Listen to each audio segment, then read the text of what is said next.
Наша творческая мастерская «Коныр дәптерге қонған ойлар» продолжает наше знакомство с нашими юными дарованиями. Батырбекова Жасмин родилась в поселке Кушмуруна Уликольского района, ученица 9 класса Кушмурунской средней школы номер 28. Писать Жасмин начала 2 года назад. Имея большой словарный запас, духовный настрой к литературе и созданию небольших произведений, она написала эссе. Меня вдохновила моя наставница Абуталипова Асимгуль Багитовна, пишет Жансия. Вот уже 2 года пишу очерки, эссе, сочинения, рассказы, которые мне по душе. Абайхман барлық қазақтың біртуар ұлы ақыны. Қазағымыздың мәртебесін тәрбиелік мәні бар қара сөздермен жоғары деңгейге көтерген аса көрнекті ақынымыз Абай Құнанбайұлы. Абай атамыздың 45 қара сөзі, 76 өлеңі бар. Және осы шығармашылығын болашаққа қадам басып келе жатқан бүлдіршіндерімізге, жастарымызға түгел насихаттау міндеттіміз. Абай атам жастардың имандылығына, тәрбиелігіне аса көңіл бөлген екен. Тез үйреніп, тез жайма, жас уақытын көңіл біл деп, жастарға осындай өсиетін қалдырған. Абай атам жастарға ғана емес, елімізге де үлкен дана тұлға болып келеді. Әр қазағымыз Абайдың тон кітабын алып, өлеңдерін жай болса да қайталап оқыса, ғибрат алып қоймай өмірлік нұсқа болады. Қорытындылай келе, қазіргі заманда Абай атамыз өмір сүрсе, ақыл, жүрек, қайрат үшеуін бірге ұстап, Абай атамыздың нұсқауымен жүрсе, келешегіміз жарқын, болашағымыз баянды, әрі еркін болар еді. Ихсанова Алина родилась в 2005 году в Федоровском районе Кустанайской области. Школьница Кушмурунской средней школы номер 28. Начала писать 4 класса.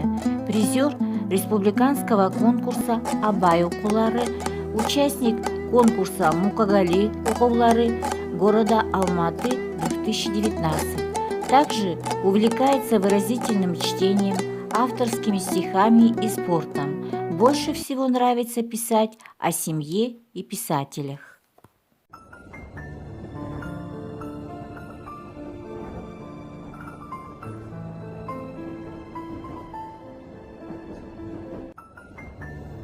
Әр өлеңі шындық болып жырланған, бізге үлгі тәлім болып жазылған. Сәлем жаздым өзіңізге өр тұлға, ұрпақтар сізге жалғасқан.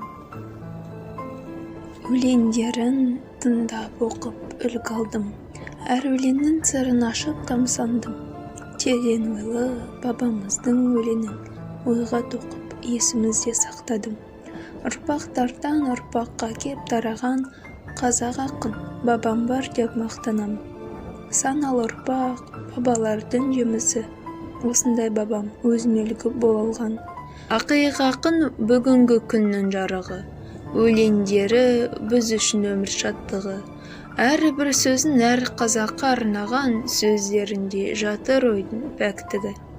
Ақынмын деп мен қалай айталамын, ақын жайлы аздаған сөз айталамын. Бір ғасырда бір туатын ақынымның ұйқас сөзін өзі жайлы қайталадым.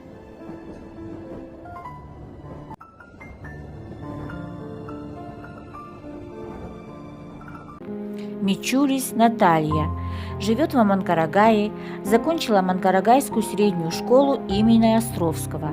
В настоящее время студентка Уликольского сельскохозяйственного колледжа. Писать стихи начала 14 лет. Любимые темы для творчества – природа и любовь. Часто посещает нашу библиотеку, очень любит читать.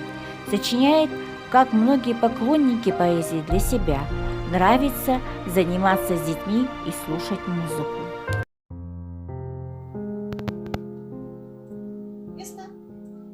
Солнечные зайчики прыгают по лужам. Наконец ушла зима, снег, мороз и стужа. Птички возвращаются, им снова каждый рад. Всем людям улыбается веселый месяц март. На деревьях почки извинит капель, зацвели цветочки, к нам спешит апрель. Весна искрится красками, закатами, рассветами, и за весной прекрасной чудесным будет лето.